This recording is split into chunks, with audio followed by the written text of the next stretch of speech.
All right, so went around and put about 3 to 4 tablespoons of Alaska fish fertilizer in the bases of all my fruit trees, and wanted to just give them a little shot of fertilizer. It's been about 2 weeks now that we've had some stretches of 100-degree plus days up here in northern New Mexico. And so I wanted to give my trees a little bit of love and give them something to charge them up. So I'm gonna go around now and water the bases and give them some nourishment. All right, so this is my ambrosia apple, and it's probably got the nicest size apples on out of all the apple trees I have on the orchard. Some really nice apples coming along. All right, so this is some prism kale, or curly leaf kale. I believe it's the same thing. This kale here is one of the kales that did the best this summer. I did also have some dinosaur kale planted and some red Russian kale, but it just seemed to get hit really hard by the bugs.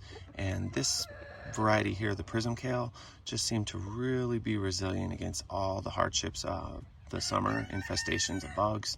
And so I'll probably grow more of it next year. Not my favorite variety, but definitely the most tolerant in the area to infestation, like I said. So if you're thinking about growing a certain type of kale and you want one that's really bug resistant, think about prism or curly leaf. It's kind of pretty too.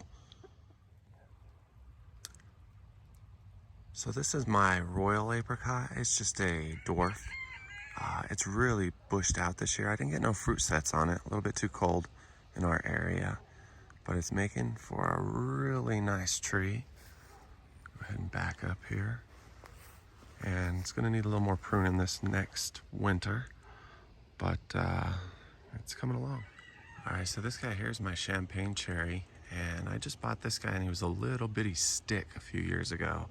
He's shooting up pretty nicely, but I'm gonna go ahead and take some soft wire tie that I use to kind of manipulate the shape of branches and plants that I'm growing. And I'm gonna go ahead and wire this branch here to grow this direction, and then this branch right over here to grow out this direction, just to get away from my kids' trampoline.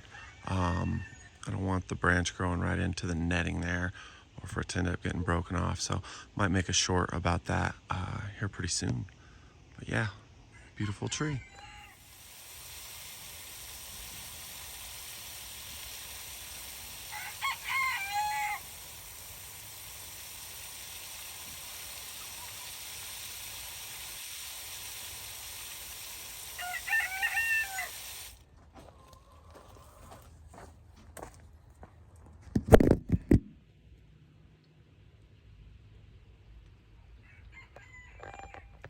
All right, so this year, my hibiscus have really went off. Usually I only get about maybe 2 or 3, but I've got maybe 5 or 6 in there now.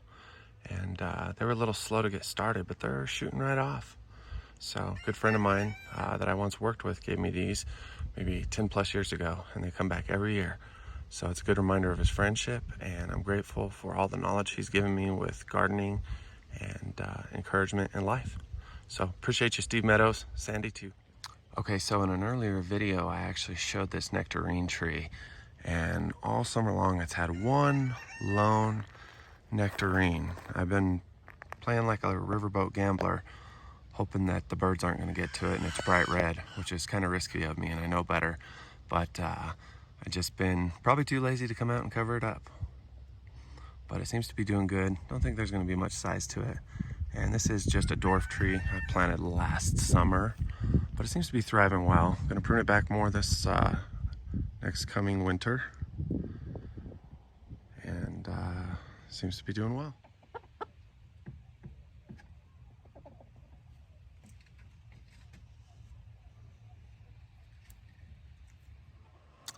All right, so just another shot of my ambrosia apple from kind of underneath it. As you can see, it is just loaded with apples. Probably could have done a better job of thinning it, but the apples seem to be growing pretty quick and robust compared to some of the other trees. So I didn't thin this one back too much. I just kind of let it run, but it does like a lot of water. And I'm gonna have to go ahead and stake this tree back as it's wanting to lurch forward a little bit more than I like. So get on that today. All right, so there is some nice fruit on my Stanley plum or my Italian plum. This tree actually got some aphids about a month and a half back, so I had to do some pretty stringent treatments for about a week and a half on it, and got a little shocked, I think, after the aphid infestation, but it didn't drop much of its fruit, and so pretty excited about being able to have some plums. And the Stanley plum is the type of plum that a lot of people like to dehydrate and make prunes out of, but we're just gonna eat them fresh. They make a nice fresh eating plum. So yeah, that's my Stanley. Okay, here you can see my 20th century pear, and this guy shot up well. I should have had some of the branches up in the center of the tree spread a little bit more. I did do some work on that down at the base here, and that's kind of helped the tree to shoot out and get some more airflow in it. Do got some fruit on it. A little bit worried I had some moths get to this tree before it got sprayed, but I do think there's some pears that are going to be edible, and definitely going to prune back the center of this tree a little bit more into this next season.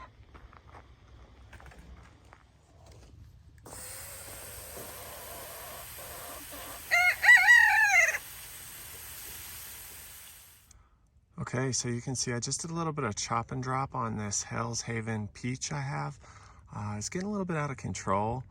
It's my oldest, biggest fruit tree, and gave it some fall pruning this year, but it definitely exploded with new growth, and so went ahead, because it's near a hillside, and trimmed up some of the undergrowth of the undercarriage of the tree, and hopefully that'll help it to fruit out next season better and just help the tree to develop more. So constant maintenance.